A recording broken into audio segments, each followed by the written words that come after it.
अभी ये हमारी भागवत जी के बगल में लड्डू गोपाल जी बैठे हैं, किसी वैष्णव के, बढ़िया ऊनी वस्त्र पहन के बैठे हैं। क्यों? क्योंकि ये भाव है कि भाई सर्दी है, इनको भी लग रही होगी, इसीलिए इनको ऐसा धारण कराया। पर ये कोई ऐसा नहीं कि फैंसी ड्रेस कंपटीशन है, ठाकुर जी को दुनिया भर के नए नए पोशाक बना के हमको पहनाना इसलिए ताकि लोग उससे रीझें, ऐसा नहीं। किसी को रिझाने के लिए कभी भी ठाकुर जी की सेवा नहीं होनी चाहिए। आपके ठाकुर जी रीझें, आप रीझो। गोस्वामी तुलसीदास जी महाराज ने मानस जी की रचना की, और मानस जी की रचना में क्या कहा? स्वांतः सुखाय तुलसी रघुनाथ गाथा। मैंने किसी को खुश करने के लिए मानस जी को नहीं लिखा है, अपनी प्रसन्नता के लिए इसका वर्णन कर रहा हूं। तो सेवा प्रणाली, सेवा जो भी करते हैं उनको ये भाव होना चाहिए कि किसी अन्य की प्रसन्नता के लिए हमारे ठाकुर जी को हम तैयार नहीं, हमारे सुख के लिए और हमारे ठाकुर जी के सुख के लिए। इनको जिसमें सुख मिले हम वो इनको धारण करावें। वो भाव कब आएगा? जब ये बात हो कि ये चैतन्य है। यदि यही भाव रहे कि नहीं ये जड़ है, तो फिर कैसे भी रखो, उनको कोई दिक्कत नहीं। कई लोग तो बस चना चनौरी बादाम में ही ठाकुर जी को 4 दिन तक भोग लगाते रहते हैं, इसके अलावा कोई भोग ही नहीं लगता। क्यों? क्योंकि उनके प्रति चैतन्य भाव नहीं। दक्षिण में एक स्थान है तिरुपति बालाजी, सब लोग गए होंगे, सबको पता भी है। तो आज से हजारों वर्ष पूर्व तिरुपति में एक वैष्णव रहते थे। तिरुपति बालाजी की वो सेवा करते थे। तब इतना समृद्ध स्थान नहीं था, इतनी ज्यादा व्यवस्थाएं वहां पर नहीं थी। एक दिन जेठ का महीना, बहुत भीषण गर्मी, और क्योंकि तिरुमला पर्वत के ऊपर तिरुपति है, तो गर्मियों के समय में यदि कभी आपको जाने का अवसर भी मिले तो भी देखेंगे कि बिना किसी कारण ही आपके समस्त वस्त्र जो है गीले हो जाएंगे, इतना पसीना आता है। इतनी गर्मी दक्षिण में तो पड़ती भी बहुत है। तो जो वैष्णव सेवा करते थे उनके मन में आया, इतनी गर्मी पड़ रही है, इतना गर्म मौसम हो रहा है, ठाकुर जी की नौका विहार के लिए एक सरोवर इस पर्वत के ऊपर होता तो कितना आनंद आता। हम ठाकुर जी को सरोवर में नौका विहार कराते, ठाकुर जी को थोड़ी शीतलता मिलती, आनंद आता। इतनी व्यवस्था नहीं थी, इतने लोग नहीं थे, तो दोनों दंपति, पति पत्नी दोनों लिए फावड़ा और लग गए खोदने सरोवर बनाने के लिए। अब 2 लोग इतना बड़ा सरोवर बनाए तो कितनी व्यवस्था करनी पड़ेगी। बेचारे दोनों खोदते, फिर जितनी मिट्टी इकट्ठी होती उसको लेकर के जाते, दूर फेंकते। तो जो ब्राह्मण थे, उनकी जो ब्राह्मणी थी वो गर्भवती थी, उनके गर्भ में बालक था। वो जब मट्टी उठा करके दूर कहीं फेंकने जाती तो ठाकुर जी को बड़ी पीड़ा होती। बोले कि देखो हमारे सुख के विचार के लिए दोनों कितना श्रम कर रहे हैं। वो गर्भवती माता है, उनके गर्भ में बालक है, फिर भी देखो वो कैसे लगी हैं, धूप ताप कुछ विचार नहीं करती, हमारी सेवा में तत्पर हैं। ठाकुर जी से देखा नहीं गया, और ठाकुर जी इतने में ही नन्हे से एक ग्वारिया बालक बन करके आए, सांवला सा उनका रूप, और जैसे ही वो मैया मट्टी डलिया में भर के उठा के फेंकने जाती, इतने में ही वो बालक रूप में ठाकुर जी आ जाते और उनसे डलिया छिना करके स्वयं लेकर के जाते और दूर फेंक करके, और फिर डलिया मैया के पास छोड़ के फिर भाग जाते। मैया बोली पता नहीं कौन नटखट बालक है, किसका बालक है, कहां से आ जाता है, मेरी डलिया उठा के भाग जाता है। पुनश्च फिर से मट्टी इकट्ठी करके जैसे ही डलिया उठाई, फिर से ठाकुर जी आ गए और फिर से डलिया छिना के और लेके जाएं और दूर पटक करके और डलिया उनके पास में के फिर भाग जाएं, और वो रोकना चाहे तो रुके नहीं।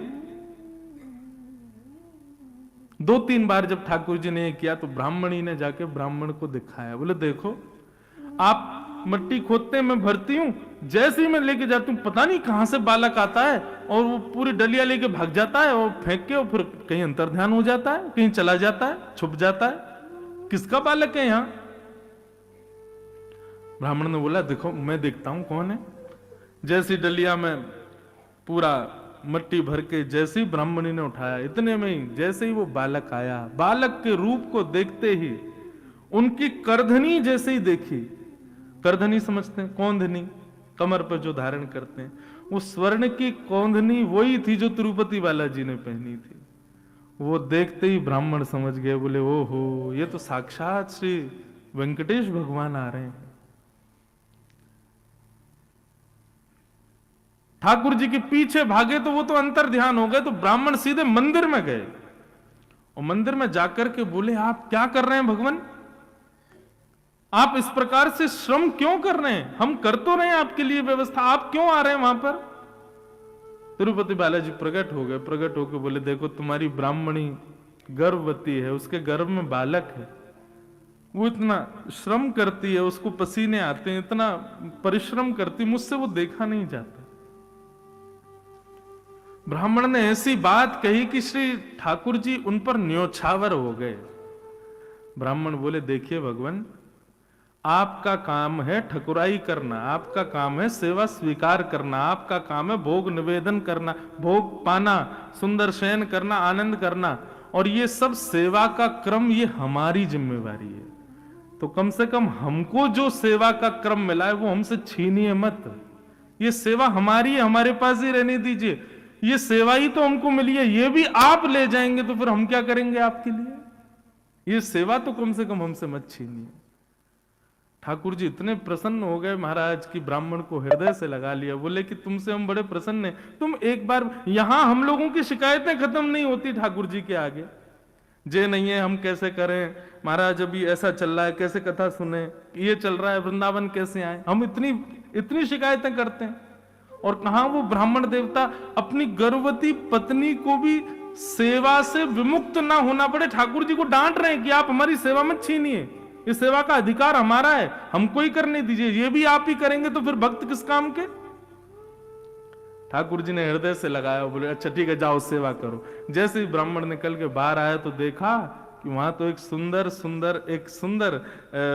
कुंड का निर्माण हो चुका था। ठाकुर जी ने बढ़िया सुंदर सरोवर वहीं व्यवस्थित कर दिया ताकि अब इनको सेवा ज्यादा ना करनी पड़े और हमारी नौका विहार का क्रम होने लगे। कहने का अभिप्राय, ठाकुर जी जड़ नहीं है, ठाकुर जी चैतन्य है।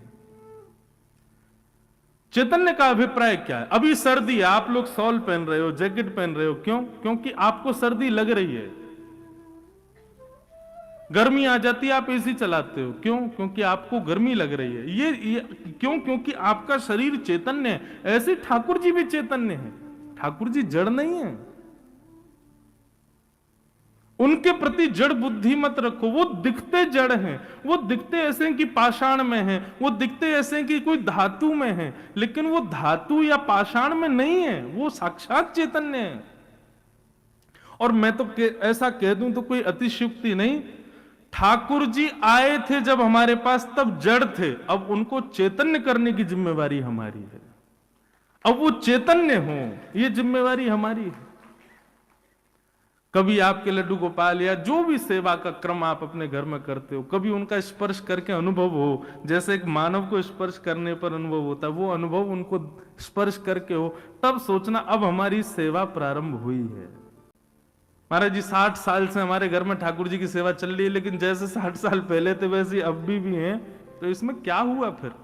कोई अनुभव आपको हो। हमारे वृंदावन के श्री राधारमन लाल जी वहां के सेवायत बताते हैं कि ठाकुर जी को जब इत्र की सेवा की जाती है, पूरे दिन के खड़े ठाकुर जी दर्शन के बाद जब रात्रि में ठाकुर जी को इत्र लगाया जाता है, तो जैसे कभी कभी हमारे ऐसे रोए खड़े होते हैं ना, ऐसे ठाकुर जी को जब इत्र की सेवा होती है तो ठाकुर जी के भी रोए खड़े हो जाते हैं। अनुभव होता है कि जैसे मानो कोई चैतन्य हो। तो पहला, ठाकुर जी सत्य हैं, सत्य है। दूसरा, ठाकुर जी चैतन्य है, उनके प्रति चैतन्य भाव रखो। और तीसरा, ठाकुर जी आनंद घन है। हमारे पूज्य गुरुदेव भगवान कहते हैं कि जिसने अपनी सेवा में सत्य भाव और चैतन्य भाव प्रकट कर लिया, अपने ठाकुर जी के प्रति सत्य और चैतन्य भाव स्थापित कर लिया, उसी के ठाकुर जी फिर आनंद प्रदान करने लगेंगे। उसी के ठाकुर जी की सेवा में फिर उसको सुख मिलेगा, सुख नहीं आनंद मिलेगा। ऐसे भगवान के ये तीन रूप हैं, सत्य, चित्त और आनंद। सच्चिदानंद रूपाय, सत्य, चैतन्य और आनंद, ये भगवान के तीन रूप। इन तीनों को बंधुओं सदैव अपनी स्थिति में रखो, अपनी बुद्धि में रखो। जब भी आप सेवा करो, जब भी कहीं मंदिर में दर्शन करो, जब भी किसी तीर्थ स्थान में जाओ, इन तीन बातों को याद रखना कि ठाकुर जी सत्य है, वे चैतन्य हैं और वे आनंद है।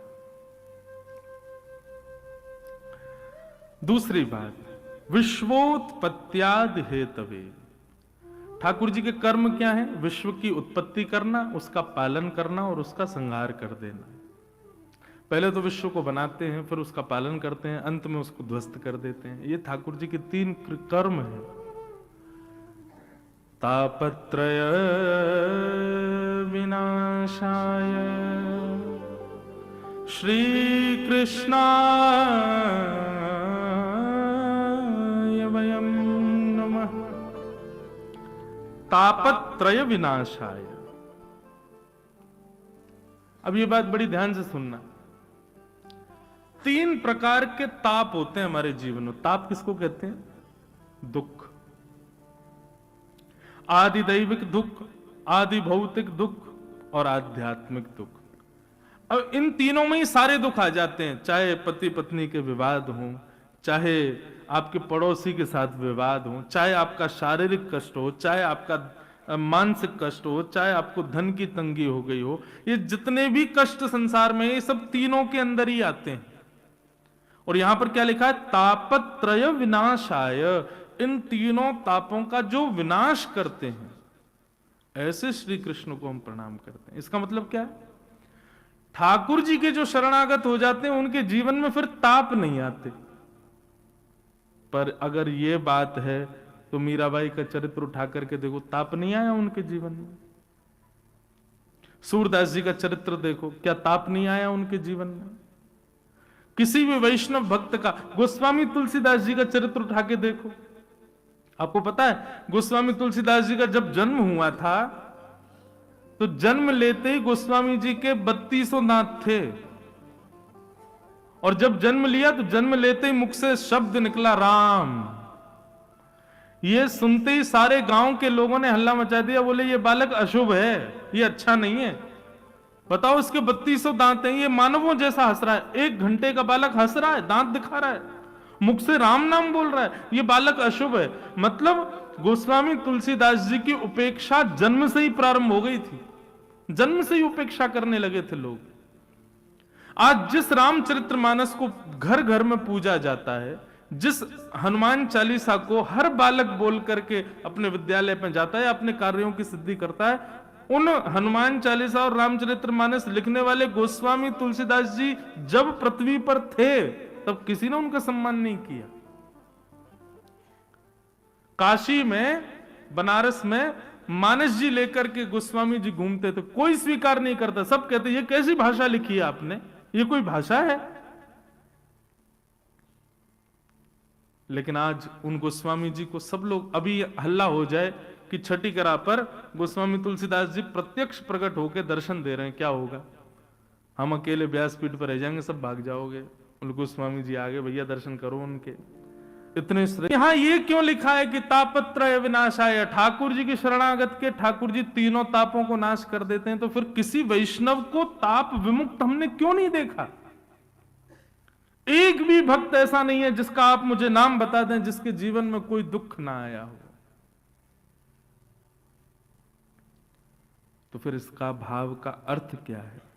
बहुत ध्यान से सुनना। ठाकुर जी की शरणागति होने के बाद, भगवत शरणागति लेने के बाद जीवन में कष्ट आएंगे, जीवन में दुख आएंगे, जीवन में विपत्ति आपत्ति ये सब आएगी, पर उसका प्रभाव और उसका अनुभव उतना नहीं होगा। सांसारिक व्यक्ति को जितने कष्टों का अनुभव होता है, आध्यात्मिक व्यक्ति को उतना नहीं होता। प्रमाण दिखाएं? अब वो तो देखना पड़ेगा, लेकिन बता देते हैं। सांसारिक व्यक्ति को आप 4 सब्जियां बना करके दे दो और बढ़िया उसको सब बिल्कुल व्यवस्थित करके और कहो भैया ले लो 2 रोटी पाओ प्रेम से। उसमें भी वो नमक मिर्च कम बता देगा, उसमें भी वो नाक मुंह मोड़ देगा, इसमें ये नहीं है, इसमें ये नहीं है, अरे मजे नहीं आ रहे, कुछ और बढ़िया डालो, नींबू निचोड़ो, इसमें थोड़ा मसाला डालो, जे करो। और वही भगवत वैष्णव भक्त हो, उसको आप 2 दिन बासी रोटी दे दो और उसमें ही थोड़े से टमाटर काट करके दे दो, या ठाकुर जी की कोई अमन या प्रसादी हो, ठाकुर जी को भोग लगी हो, वो उसको दे दो। कैसी भी हो, बस ठाकुर जी की प्रसादी हो, वो बिल्कुल उसको प्रेम पूर्वक पालेगा। उसमें कोई किसी भी प्रकार का कोई भाव ऐसा नहीं रखेगा कि ऐसा क्यों। सांसारी व्यक्ति को वस्त्र पहनने के लिए कितनी मैचिंग देखेगा, ये देखूं ये देखूं ये देखूं, और वही भगवत व्यक्ति हो वो कुछ भी पहन लेता, उसको कोई फर्क नहीं पड़ता। सांसारी व्यक्ति को सोने के लिए गद्दा भी अपने अनुकूल चाहिए, लेकिन भगवत वैष्णव भक्त को तो सामान्य पृथ्वी मिल जाए वहीं लेट के सो जाता है। कहने का अभिप्राय, जब आपके जीवन में आध्यात्म स्तर बढ़ता है तो कष्ट तो जीवन में आते हैं, लेकिन आपको उसका अनुभव नहीं होता, उनकी अनुभूति कम हो जाती है, वे अनुभव होने कम लगते हैं। आध्यात्मिक होने का मतलब यह नहीं कि आपके जीवन से कष्ट चले जाएंगे। यहां पे ये बांध दो, यहां पे ये कर दे आओ, वहां पे वो कर आए, वहां पे चोला चढ़ाया हो, वहां पे ये कर आओ, इससे कष्ट दूर हो जाएंगे। भाई प्रारब्ध है ये तो भोगना ही पड़ेगा, उससे कैसे बच जाओगे? बस ये हो सकता है कि आपने कोई प्रक्रिया कर ली तो कुछ दिन के लिए वो टल जाएगी, लेकिन वो आएगी लौट करके, उससे बच नहीं पाओगे आप। तो फिर अपने प्रारब्धों को स्वीकार कीजिए ना, उससे भागते क्यों है हम लोग? जगन्नाथपुरी में श्री जगन्नाथ जी के एक भक्त हुए माधव दास जी, मैं कथा सुनाया करता हूं उनकी, मुझे क्योंकि ये कथा इतनी प्रिय है। ये छोटी सी कथा में इतना बड़ा ज्ञान छुपा है। माधव दास जी को एक बार एक बहुत भयानक रोग हो गया, ऐसा रोग हो गया कि वो शिथिल हो गए और बिस्तर पर पड़े पड़े उनके मलमूत्र त्याग होता था, दुर्बल हो गए, निर्बल हो गए। तब माधव दास जी पर दया आ गई जगन्नाथ जी को। जगन्नाथ जी बोले, माधव दास बेचारो या की कोई सेवा भी ना कर रहा हो, मैं जाऊं या के पास। तो ठाकुर जी आ गए और ठाकुर जी अपने अंजलि में जल भर के लाते और माधव दास जी के मलमूत्र को साफ करने लगे। माधव दास जी के जब नेत्र खुले, देखा जगन्नाथ भगवान सेवा कर रहे हैं, हाथ पकड़ लिया, बोले प्रभु क्या कर रहे हो आप? बोले तुम्हारी सेवा कर रहा हूं, तुम बहुत दुर्बल हो गए ना, बीमार हो गए हो। तो माधव दास जी ने कहा, आप तो भगवान हो, आप मेरी सेवा करना मंजूर मानते हो, इससे अच्छा तो मेरा रोग दूर कर दो। आप चाहो तो हो सकता है आप चुटकी बजाओ मैं ठीक हो जाऊंगा, आप वो क्यों नहीं कर रहे हो? मेरी सेवा क्यों कर रहे हो? आप चाहो तो मैं तो बिल्कुल रोग निवृत्त हो जाऊंगा। तब भगवान ने जो बात कही वो सुनिए। ठाकुर जी कहते हैं, माधव, व्यक्ति संसार में अगर जन्म लिया है तो इसका मतलब है उसके प्रारब्ध बचे हैं, इसीलिए वो जन्म लेकर के आया है और वो धीरे धीरे आगे बढ़ रहा है। इसका मतलब अब वो भोगेगा, एक समय आने पर उसके जीवन में कष्ट, विपत्तियां, आपत्तियां, चैलेंजेस आने शुरू होंगे ही होंगे, क्योंकि ये उसके पूर्व के प्रारब्ध हैं, इसीलिए उसका जन्म हुआ है। लेकिन यदि वो भक्त मेरे चरणों में आके कहे कि महाराज इन सबको दूर कर दो, इन सबको नष्ट कर दो, ये जितनी विपत्ति आ रही हैं इनको सबको खत्म कर दो, और कहीं मैंने दया करके उन विपत्तियों को खत्म कर दिया, वो विपत्तियां खत्म नहीं होंगी, वो विपत्तियां कुछ दिन के लिए टल जाएंगी और टलने के बाद प्रारब्ध है, भोगना तो फिर से पड़ेगा। माधव, आज तुमको एक रोग हुआ, यदि मैंने इस रोग को चुटकी बजा के ठीक कर दिया तो अभी के लिए तो ये टल जाएगा, लेकिन ये प्रारब्ध जो तुम्हारा बच गया, जो तुमने भोगा नहीं, उसको भोगने के लिए तुमको फिर से जन्म लेना पड़ेगा और फिर तुमको भोगना पड़ेगा। इसलिए मैं चाहता हूं कि तुम अभी निवृत्त हो जाओ, इसके बाद तुम्हारा जन्म ही ना हो। इसलिए जो कुछ भी मिल रहा है सबको भोग लो, ताकि तुम अभी निवृत्त हो जाओगे, इसके बाद तुम्हारा जन्म नहीं होगा फिर। इसलिए बंधुओं, आप अनुभव करके देख लीजिएगा। हमने तो बहुत कम आयु में अनुभव कर लिया कि वैष्णव पथ पर जो चलने लगा व्यक्ति, उसके जीवन में कष्ट सामान्य व्यक्ति से ज्यादा आता है। क्यों? ठाकुर जी जैसे ही देखते हैं कि अब ये वैष्णव हो गया, अब ये भक्ति पथ का पथिक हो गया, अब ये मेरे मार्ग पर चलने लगा, तो ठाकुर जी उसके सारे प्रारब्धों को इकट्ठा करके एक साथ भोगवाना प्रारंभ करते हैं। भोग ले सबको, सबको खत्म कर और निवृत्त होके आ जा मेरे पास। इसका मतलब क्या है? यदि आप 4-5 दिन बिना किसी विपत्ति के, बिना किसी आपत्ति के जी रहे हो, सब कुछ बढ़िया चल रहा है, जैसा सोचा था, जैसा विचार किया था, सब कुछ वैसा चल रहा है, तो घबराहट होनी चाहिए आपको। क्यों? ये आपत्ति विपत्तियां सब समाप्त हो गई, इसका मतलब आगे कोई बहुत बड़ा तूफान ठाकुर जी ने तैयार कर रखा है, आएगा। लेकिन हर दिन कुछ ना कुछ हो रहा है, हर दिन कुछ ना कुछ फेस कर रहे हैं हम, तो इससे भी प्रसन्न हो जाना। क्यों? ठाकुर जी निवृत्त कर रहे हैं, अब धीरे धीरे सब खत्म हो रहा है, स्वीकार करो। तापत्रय विनाशाय, ठाकुर जी तापों को विनाश नहीं करते। ठाकुर जी तापों का जो असर हमारे ऊपर होता है उससे हमको निवृत्त कर देते हैं। एक प्रकार से आज की भाषा में मैं कहता हूं कथाओं में कि भक्ति क्या है? भक्ति एनेस्थीसिया का इंजेक्शन है। उसको लगने के बाद व्यक्ति सुन्न हो जाता है। जैसे एनेस्थीसिया लगा, फिर चाहे डॉक्टर काट दे, पीट दे, कुछ भी कर ले, आदमी को कुछ पता नहीं चलेगा। देखो क्रिया तो हो रही, ऑपरेशन तो हो रहा है, काटा तो जा रहा है, रक्त तो निकल रहा है, लेकिन उसको पीड़ा नहीं हो रही है। क्यों? सुन्न हो गया। ठीक वैसे ही भक्ति भी एनेस्थीसिया की तरह। एक बार यदि आप भक्ति पथ के, वैष्णव पथ के अनुगामी बन गए, विपत्तियां जीवन में आएंगी लेकिन आपको अनुभव नहीं होगा। उसकी इतनी ज्यादा कष्ट स्मृति में नहीं आएगा। बाकी हम सब गाते हैं, ब्रज के नंद लाला, राधा जी के सांवरिया, सब दुख दूर हुए जब तेरा नाम लिया। ब्रज के नंद लाला, राधा जी के सांवरिया, सब दुख दूर हुए जब तेरा नाम। करताल बजा के गाओ। ब्रज के नंद लाला, राधा जी के सांवरिया, सब दुख दूर हुए जब तेरा नाम लिया। ब्रज के नंद लाला, राधा जी के सांवरिया, सब दुख दूर हुए जब तेरा नाम लिया। सब दुख दूर हुए जब तेरा नाम लिया। सब दुख दूर हुए जब तेरा नाम लिया। ओ मीरा पुकारे तुम्हें,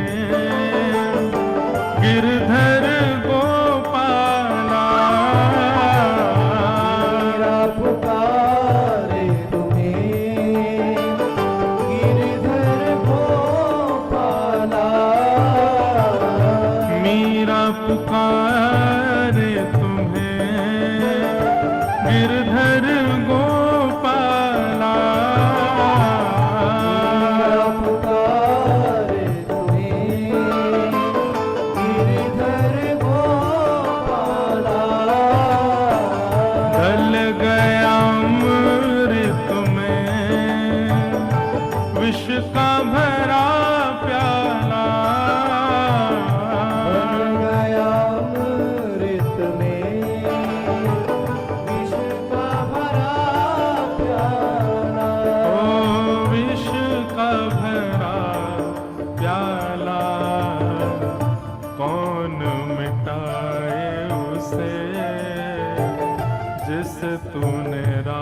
देख लिया, सब दुख दूर हुए जब तेरा नाम लिया। सब दुख दूर हुए जब तेरा नाम लिया।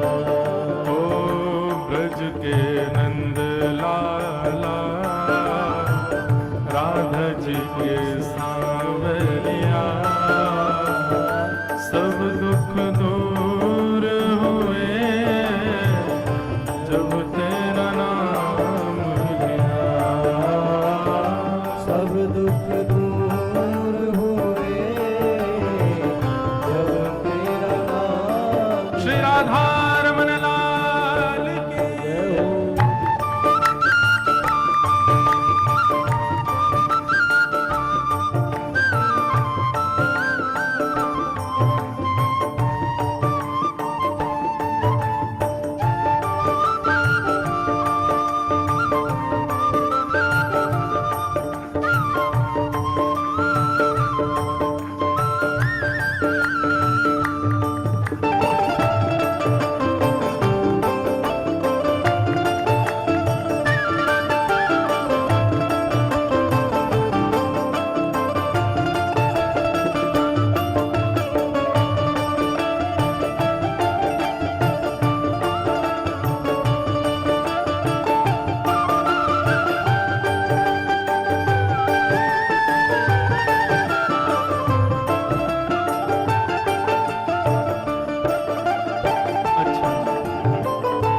वृंदावन की सीमा से बाहर के लोगों के दुख बहुत सारे हो सकते हैं, पर वास्तविक में ब्रजवासी का एक ही दुख है।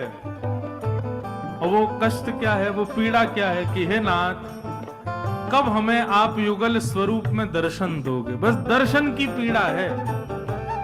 ब्रजवासी तो महाराज बिहारी जी से भी जाकर के यही कहें, ए हो विधिनाथ तो पे अचरा पसार मांगू, जन्म जन्म दीजो याही ब्रज बसिवो। हे विधाता, यदि तू हमसे ने प्रसन्न है गए हो तो भैया ने कृपा कर दियो, हमें दोबारा तो ब्रज में ही जन्म दे दियो। ब्रजवासियों की तो एक ही पीड़ा है कि ठाकुर जी आप बस हमको दर्शन दे देना, और कोई चाह नहीं है ठाकुर। ब्रजवासी और कोई कामना नहीं करते, हम भी यही कामना करेंगे ठाकुर जी से। देख रहे